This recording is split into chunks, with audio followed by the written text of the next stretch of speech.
જેતપુર અને ધોરાજી પોલીસની તોરણિયા ગામે દાદાગીરી સામે આવી છે। જેતપુર તાલુકા પોલીસ પર આક્ષેપ કરવામાં આવ્યા છે કે પોલીસ વેશમાં આવીને સિવિલ ડ્રેસમાં લોકો પર દાદાગીરી કરે છે।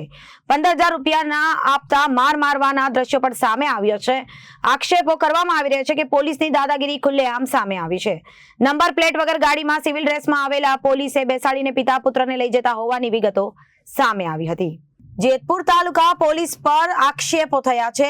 તોરણિયા ગામના પિતા પુત્રએ પોલીસને 15,000 રૂપિયા ન આપતા માર મારવાના આક્ષેપો કરવામાં આવ્યા છે। પોલીસની દાદાગીરી ખુલ્લેઆમ સામે આવી છે તેવા આક્ષેપ કરવામાં આવી રહ્યા છે। નંબર પ્લેટ વગર ગાડીમાં સિવિલ ડ્રેસમાં આવેલા પોલીસે બેસાડીને પિતા પુત્રને લઈ જતા હોવાની વિગતો બહાર આવી છે। રાજકોટ જિલ્લામાં કાયદો અને વ્યવસ્થાના લીરે લીરા તોરણિયા ગામે ઉઠાવતા લોકોએ ન્યાયની માંગ સાથે ધરણા પર બેઠ્યા હતા। તોરણિયા ગામના સરપંચ સાથે પણ પોલીસે ઘર્ષણ કર્યું અને ધોરાજી તાલુકા તેમજ જેતપુર તાલુકાની સંયુક્ત પોલીસ ટીમ ત્યાં પહોંચી હતી। સિવિલ ડ્રેસમાં દાદાગીરી કરી મહિલાઓ સાથે બળજબરી કરવાનો આક્ષેપ કરવામાં આવ્યો છે। જો કે પોલીસ દ્વારા લોકોને મારપીટ પણ કરવામાં આવી હતી તેવા પણ આક્ષેપો થયા છે। તોરણિયા ગામમાં રાજકોટ ગ્રામ્ય પોલીસની દાદાગીરીના દ્રશ્યો કેમેરામાં કેદ થયા છે। સમગ્ર બાબતે તોરણિયા ગામના સરપંચે પણ પોલીસો પર આક્ષેપ કર્યા છે। ગ્રામજનોનો સહકાર લઈ કાલે તોરણિયા ખાતે વિરોધ પ્રદર્શન કરેલું। આ વિરોધ પ્રદર્શનના વિડિયા વાયરલ થતા આજે 6:30 વાગે 4 ધોરાજી તાલુકા પોલીસ સ્ટેશનના કર્મચારીઓ સિવિલ ડ્રેસમાં અને નંબર પ્લેટ વગરની પર્સનલ ગાડીમાં આવે છે અને આ લોકોને બળજબરીથી લઈ જવાની કોશિશ કરે છે।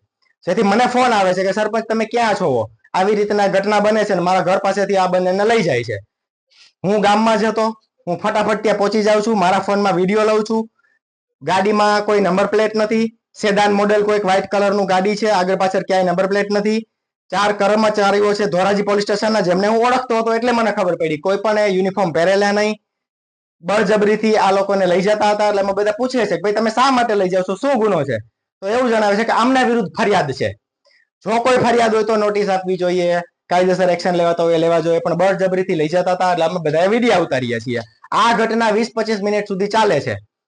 ત્યારબાદ જેવા બધા વિડીયો બંધ કરીએ છીએ તો અમારા ફોન અમે વિડીયો ઉતારેલો એટલે અમારા ફોન આંચકી લેવા માટે મારા પર હુમલો કરે છે। જ્યાંથી ત્યારબાદ આ બધા ગ્રામજનો મને છોડાવે છે અને આ દરમિયાન ભોગ બનનારના મમ્મી પોલીસને રિક્વેસ્ટ કરે છે કે તમે શા માટે લઈ જાવ છો, શું છે, આમ છે તેમ છે। તો આ ડી સ્ટાફના અધિકારીઓ એમના પર જેન્ટ્સ પોલીસ અધિકારીઓ લેડીઝ પર હુમલો કરીને એમને ઢોર માર મારે છે। ત્યાં bureau report Janadesh news Jetpur.